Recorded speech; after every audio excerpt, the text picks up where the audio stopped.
بسم الله الرحمن الرحيم. الحمد لله الذي أنزل على عبده الكتاب ولم يجعل له عوجا قيما لينذر بأسا شديدا من لدنه ويبشر المؤمنين الذين يعملون الصالحات أن لهم أجرا حسنا ماكثين فيه أبدا وينذر الذين قالوا اتخذ الله ولدا ما لهم به من علم ولا لآبائهم كبرت كلمة تخرج من أفواههم إن يقولون إلا كذبا فلعلك باخع نفسك على آثارهم إن لم يؤمنوا بهذا الحديث أسفا إنا جعلنا ما على الأرض زينة لها لنبلوهم أيهم أحسن عملا وإنا لجاعلون ما عليها صعيدا جرزا أم حسبت أن أصحاب الكهف والرقيم كانوا من آياتنا عجبا إذ أوى الفتية إلى الكهف فقالوا ربنا آتنا من لدنك رحمة وهيئ لنا من أمرنا رشدا فضربنا على آذانهم في الكهف سنين عددا ثم بعثناهم لنعلم أي الحزبين أحصى لما لبثوا أمدا نحن نقص عليك نبأهم بالحق إنهم فتية آمنوا بربهم وزدناهم هدى وربطنا على قلوبهم إذ قاموا فقالوا ربنا رب السماوات والأرض لن ندعو من دونه إلها لقد قلنا إذا شططا هؤلاء قوم اتخذوا من دونه آلهة لولا يأتون عليهم بسلطان بين فمن أظلم ممن افترى على الله كذبا وإذ اعتزلتموهم وما يعبدون إلا الله فأووا إلى الكهف ينشر لكم ربكم من رحمته ويهيئ لكم من أمركم مرفقا وترى الشمس إذا طلعت تزاور عن كهفهم ذات اليمين وإذا غربت تقرضهم ذات الشمال وهم في فجوة منه ذلك من آيات الله من يهد الله فهو المهتد ومن يضلل فلن تجد له وليا مرشدا وتحسبهم أيقاظا وهم رقود ونقلبهم ذات اليمين وذات الشمال وكلبهم باسط ذراعيه بالوصيد لو اطلعت عليهم لوليت منهم فرارا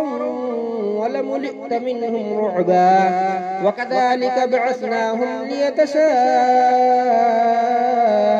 بينهم قال قائل منهم كم لبثتم قالوا لبثنا يوما أو بعض يوم قالوا ربكم أعلم بما لبثتم فابعثوا أحدكم بورقكم هذه إلى المدينة فلينظر أيها أزكى طعاما فليأتكم برزق منه وليتلطف ولا يشعرن بكم أحدا إنهم إن يظهروا عليكم يرجموكم أو يعيدوكم في ملتهم ولن تفلحوا إذا أبدا وكذلك أعثرنا عليهم ليعلموا أن وعد الله حق وأن الساعة لا ريب فيها إذ يتنازعون بينهم أمرهم فقالوا بنوا عليهم بنيانا ربهم أعلم بهم قال الذين غلبوا على أمرهم لنتخذن عليهم مسجدا سيقولون ثلاثة رابعهم كلبهم ويقولون خمسة سادسهم كلبهم رجما بالغيب ويقولون سبعة وثامنهم كلبهم قل ربي أعلم بعدتهم ما يعلمهم إلا قليل فلا تمار فيهم إلا مراء ظاهرا ولا تستفت فيهم منهم أحدا ولا تقولن لشيء إني فاعل ذلك غدا إلا أن يشاء الله واذكر ربك إذا نسيت وقل عسى أن يهديني ربي لأقرب من هذا رشدا ولبثوا في كهفهم 300 سنين وازدادوا 9 قل الله أعلم بما لبثوا له غيب السماوات والأرض أبصر به وأسمع ما لهم من دونه من ولي ولا يشرك في حكمه أحدا واتل ما أوحي إليك من كتاب ربك لا مبدل لكلماته ولن تجد من دونه ملتحدا واصبر نفسك مع الذين يدعون ربهم بالغداة والعشي يريدون وجهه ولا تعد عيناك عنهم تريد زينة الحياة الدنيا ولا تطع من أغفلنا قلبه عن ذكرنا واتبع هواه وكان أمره فرطا وقل الحق من ربكم فمن شاء فليؤمن ومن شاء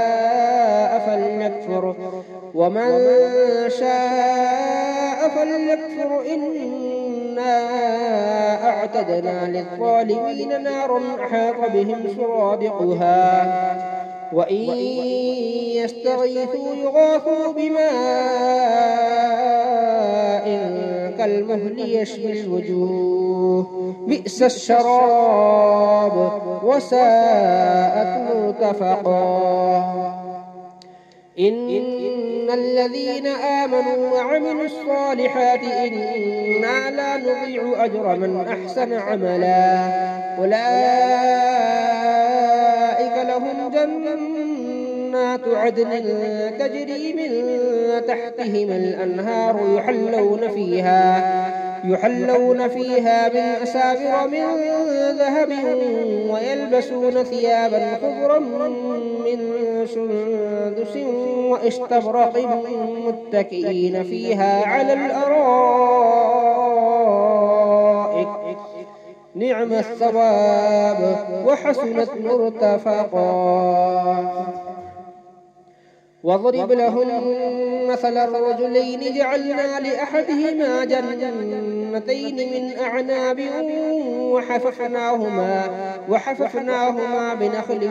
وجعلنا بينهما زرعا كلتا الجنتين آتت أكلها ولم تظلم منه شيئا وفجرنا خلالهما نهرا وكان له ثمر فقال لصاحبه وهو يحاوره أنا أكثر منك مالا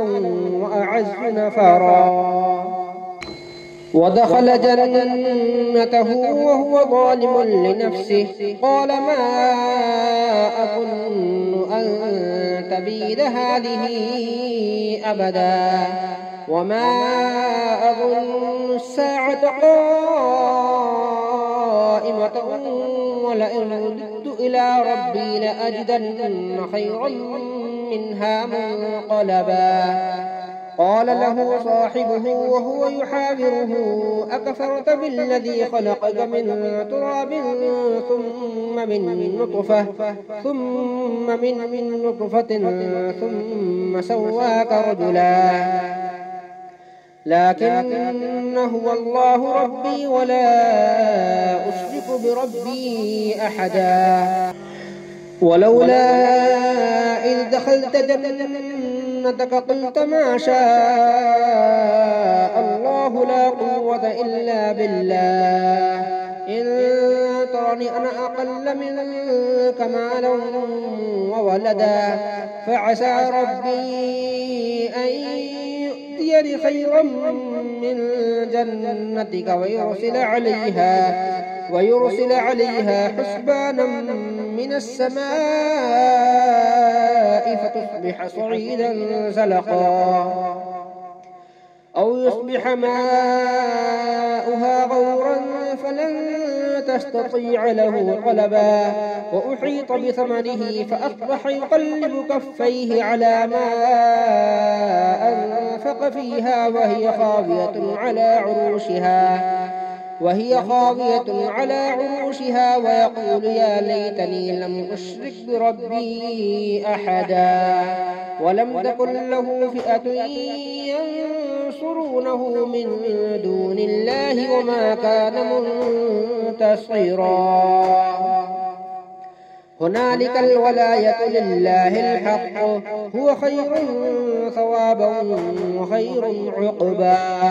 واضرب لهم مثل الحياة الدنيا كماء إن أنزلناه من السماء فاختلط به نبات الأرض فأصبح هشيما تذروه الرياح وكان الله على كل شيء مقتدرا المال والبنون زينة الحياة الدنيا والباقيات الصالحات خير عند ربك ثوابا وخير أملا ويوم نسير الجبال وترى الأرض بارزة وحشرناهم فلم نغادر منهم أحدا وعرضوا على ربك صفا لقد جئتمونا كما خلقناكم أول مرة بل زعمتم أن لن نجعل لكم موعدا ووضع الكتاب فترى المجرمين مشفقين مما فيه ويقولون يا ويلتنا ما لهذا الكتاب لا يغادر صغيرة ولا كبيرة إلا أحصاها ووجدوا ما عملوا حاضرا ولا يظلم ربك أحدا وإذ قلنا للملائكة اسجدوا لآدم فسجدوا إلا إبليس كان من الجن ففسق عن أمر ربه أفتتخذونه وذريته أولياء من دوني وهم لكم عدو بئس للظالمين بدلا ما أشهدتهم خلق السماوات والأرض ولا خلق أنفسهم وما كنت متخذ المضلين عضدا ويوم يقول نادوا شركائي الذين زعمتم فدعوهم فلم يستجيبوا لهم وجعلنا بينهم موبقا ورأى المجرمون النار فظنوا أنهم واقعوها ولم يجدوا عنها مصرفا ولقد صرفنا في هذا القرآن للناس من كل مثل وكان الإنسان أكثر شيء جدلا وما منع الناس أن يؤمنوا إذ جاءهم الهدى ويستغفروا ربهم إلا أن تأتيهم سنة الأولين أو يأتيهم العذاب قبلا وما نرسل المرسلين إلا مبشرين ومنذرين ويجادل الذين كفروا بالباطل ليدحضوا به الحق واتخذوا آياتي وما أنذروا هزوا ومن أظلم ممن ذكر بآيات ربه فأعرض عنها ونسي ما قدمت يداه إنا جعلنا على قلوبهم أكنة أن يفقهوه وفي آذانهم وقرا وإن تدعهم إلى الهدى فلن يهتدوا إذا أبدا وربك الغفور ذو الرحمة لو يؤاخذهم بما كسبوا لعجل لهم العذاب بل لهم موعد لن يجدوا من دونه موئلا وتلك القرى أهلكناهم لما ظلموا وجعلنا لمهلكهم موعدا وإذ قال موسى لفتاه لا أبرح حتى أبلغ مجمع البحرين أو أمضي حقبا فلما بلغا مجمع بينهما نسيا حوتهما فاتخذ سبيله في البحر سربا فلما جاوزا قال لفتاه آتنا غداءنا لقد لقينا من سفرنا هذا نصبا قال أرأيت إذ أوينا إلى الصخرة فإني نسيت الحوت وما أنسانيه إلا الشيطان أن أذكره واتخذ سبيله في البحر عجبا قال ذلك ما كنا نبغي فارتدا على آثارهما قصصا فوجدا عبدا من عبادنا آتيناه رحمة من عندنا وعلمناه من لدنا علما قال له موسى هل أتبعك على أن تعلمني مما علمت رشدا قال إنك لن تستطيع معي صبرا وكيف تصبر على ما لم تحط به خبرا قال ستجدني إن شاء الله صابرا ولا أعصي لك أمرا قال فإن اتبعتني فلا تسألني عن شيء حتى أحدث لك منه ذكرا فانطلقا حتى إذا ركبا في السفينة خرقها قال أخرقتها لتغرق أهلها لقد جئت شيئا إمرا قال ألم أقل إنك لن تستطيع معي صبرا قال لا تؤاخذني بما نسيت ولا ترهقني من أمري عسرا فانطلقا حتى إذا لقيا غلاما فقتله قال أقتلت نفسا زكية بغير نفس لقد جئت شيئا نكرا قال ألم أقل لك إنك لن تستطيع معي صبرا قال إن سألتك عن شيء بعدها فلا تصاحبني قد بلغت من لدني عذرا فانطلقا حتى إذا أتيا أهل قرية استطعما أهلها فأبوا أن يضيفوهما فوجدا فيها جدارا يريد أن ينقض فأقامه قال لو شئت لاتخذت عليه أجرا قال هذا فراق بيني وبينك سأنبئك بتأويل ما لم تستطع عليه صبرا أما السفينة فكانت لمساكين يعملون في البحر فأردت أن أعيبها وكان وراءهم ملك يأخذ كل سفينة غصبا وأما الغلام فكان أبواه مؤمنين فخشينا أن يرهقهما طغيانا وكفرا فأردنا أن ليبدلهما ربهما خيرا منه زكاة وأقرب رحما. وأما الجدار فكان لغلامين يتيمين في المدينة وكان تحته كنز لهما وكان أبوهما صالحا فأراد ربك أن يبلغا أشدهما ويستخرجا كنزهما رحمة من ربك وما فعلته عن أمري ذلك تأويل ما لم تستطع عليه صبرا. ويسألونك عن ذي القرنين قل سأتلو عليكم منه ذكرا. إنا مكنا له في الأرض وآتيناه من كل شيء سببا فأتبع سببا حتى إذا بلغ مغرب الشمس وجدها تغرب في عين حمئة ووجد عندها قوما قلنا يا ذا القرنين إما أن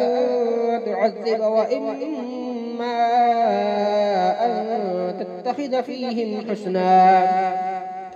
قال أما من ظلم فسوف نعذبه ثم يرد إلى ربه فيعذبه عذابا نكرا. وأما من آمن وعمل صالحا فله جزاء الحسنى وسنقول له من أمرنا يسرا. ثم أتبع سببا حتى إذا بلغ مطلع الشمس وجدها تطلع على قوم لم نجعل لهم من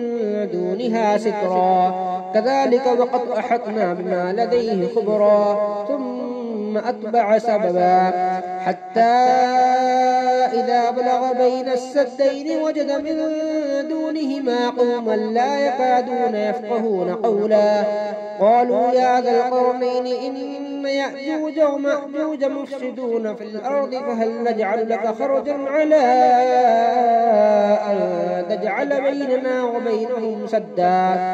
قال ما مكنني فيه ربي خير فأعينوني بقوة أجعل بينكم وبينهم ردما. آتوني زبر الحديد حتى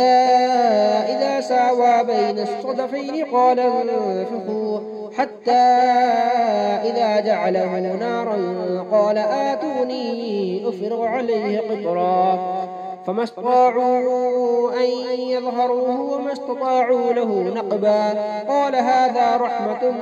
من ربي فإذا جاء وعد ربه جعله دكاء وكان وعد ربي حقا. وتركنا بعضهم يومئذ يموج في بعض ونفخ في الصور فجمعناهم جمعا وعرضنا جهنم يومئذ للكافرين عرضا. الذين كانت أعينهم في غطاء عن ذكري وكانوا لا يستطيعون سمعا. أفحسب الذين كفروا أن يتخذوا عبادي من دوني أولياء إنا أعتدنا جهنم للكافرين نزلا. قل هل ننبئكم بالأخسرين أعمالا الذين ضل سعيهم في الحياة الدنيا وهم يحسبون أنهم يحسنون صنعا. أولئك الذين كفروا بآيات ربهم ولقائه فحبطت أعمالهم فلا نقيم لهم يوم القيامة وزنا. ذلك جزاؤهم جهنم بما كفروا واتخذوا آياتي ورسلي هزوا. إن الذين آمنوا وعملوا الصالحات كانت لهم جنات الفردوس نزلا خالدين فيها لا يبغون عنها حولا. قل لو كان البحر مدادا لكلمات ربي لنفد البحر قبل أن تنفد كلمات ربي ولو جئنا بمثله مددا. قل إن إنما أنا بشر مثلكم يوحى إلي أنما إلهكم إله واحد فمن كان يرجو لقاء ربه فليعمل عملا صالحا ولا يشرك بعبادة ربه أحدا.